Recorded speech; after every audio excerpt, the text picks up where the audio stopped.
அவள் மன கிளேசம் உள்ள ஸ்திரீ என்று சொல்லப்பட்டிருக்கிறது. அவள் மிகவும் வேதனையை அனுபவித்துக் கொண்டிருக்கிற ஒரு பெண், மிகவும் அவமானத்தை அனுபவித்துக் கொண்டிருக்கிற ஒரு பெண்.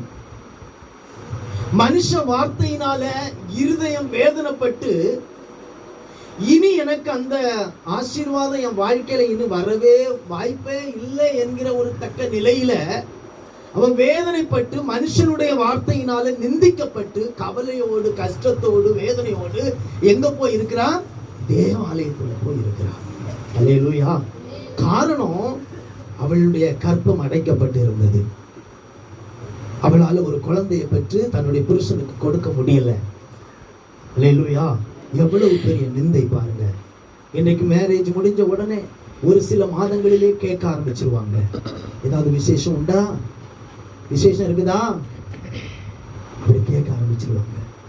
அது காலம் போக போக போக 1 வருஷம் ஆகி 2 வருஷம் ஆகி அப்படி போகும்போது, அதுக்கப்புறம் ஒரு ஃபங்க்ஷன் வீட்டுக்கோ, ஒரு நல்ல காரியத்துக்கோ, ஒரு கெட்ட காரியத்துக்கோ போவதற்கு அவங்களுக்கு வெட்கமா இருக்கும்.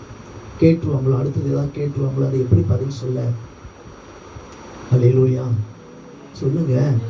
அல்லேலூயா. வீட்டுக்குள்ளேயே புகைய ஆரம்பிச்சிடும், வீட்டுக்குள்ளேயே குழப்பங்கள் ஆரம்பிச்சிடும், வீட்டுக்குள்ளே வீணான வார்த்தைகளை சொல்லி அங்க ஒரு பெரிய போராட்டங்கள் ஆரம்பித்து விடும். அநேக பிள்ளைகள் இப்படிப்பட்ட வார்த்தையினால தற்கொலைகள் செய்திருக்கிறார்கள்.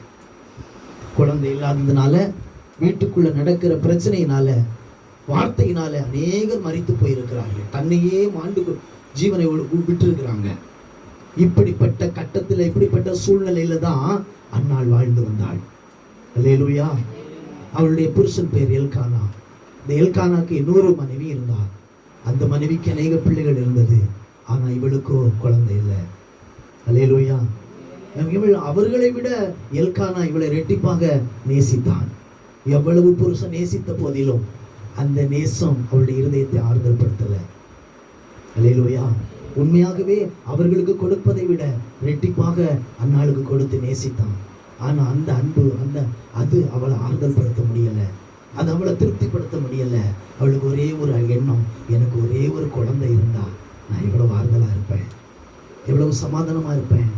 என்னை நிந்தித்தவங்களெல்லாம் வெட்கப்பட்டு போகத்தக்க நிலையில எனக்கு ஒரு அற்புதம் நடக்காதா? அப்படித்தானே தேவாலயத்தில் போயிருந்து இருதயத்திலிருந்து ஆண்டவரோடு பேசினா. சத்தமா பேசுவதற்கு கூட வெட்கப்பட்டிருக்கலாம். சத்தமா ஆண்டவரை நோக்கி கூப்பிட்டு, ஆண்டவரே எனக்கு ஒரு குழந்தையை தாருவோன்னு சொல்லி கூப்பிட்டா பக்கத்தில் இருக்கிறவங்க ஏதோ நினைச்சிருவாங்களோ அப்படிங்கிற கூட அவளுக்கு என்ன இருந்திருக்கலாம். அல்லேலூயா. அல்லேலூயா சொல்லுங்க. இவளுக்கு வேதனை ஒன்றும் இல்லை.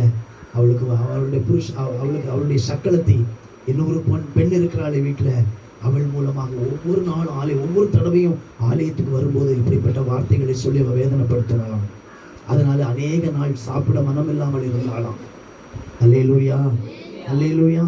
ஒரு ஆகாரத்தை கூட புசிப்பதற்கு அவளுக்கு மனம் இல்லை. வெறுப்பு, ஆகாரத்து மேல கூட வெறுப்பு வந்துச்சு. என்னத்துக்கு ஆகாரத்தை சாப்பிட்டு நம்ம உயிரோடு இருக்க போறோம்? என் கூட இருக்கிறேன், வீட்டுக்குள்ள இருக்கிறவளை என்னை இவ்வளவு அவமானப்படுத்துறாளே, வீட்டுக்குள்ள இருக்கிறவனை என்னை இவ்வளவு அவமானப்படுத்துறான், நம்ம வாழ்ந்து என்ன பிரயோஜனம்? எவ்வளவு வேதனையோடு தேவாலயத்துக்கு வந்திருப்பா. அல்லேலூயா. வேதனையோடு வந்திருக்கிற தேவ பிள்ளையே, இன்னைக்கு இருதயபூர்வமா ஆண்டவரிடத்துல பேசு. உன் உள்ளம் உடையட்டும், உன் உள்ளம் நொறுங்கட்டும். உன் உள்ளத்தை பார்க்கிற ஒரே ஒருவர் இருக்கிறார்.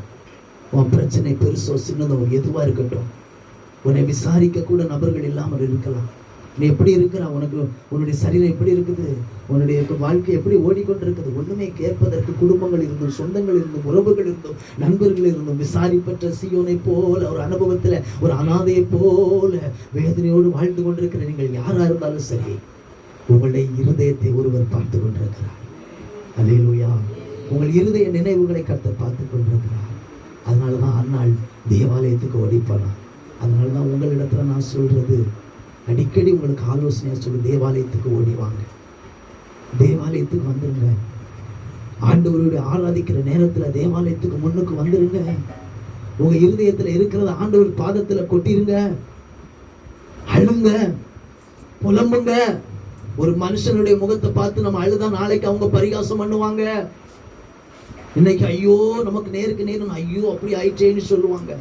நீங்க திரும்பின உடனே அவளுக்கு இது தேவைதான்னு சொல்லி சிரிச்சுட்டு போவாங்க. ஆனா நம்ம ஆராதிக்கிற தேவன் அப்படிப்பட்டவர் அல்ல. அவர் மன ஆமென் சொல்ல மாட்டேங்கிறீங்க.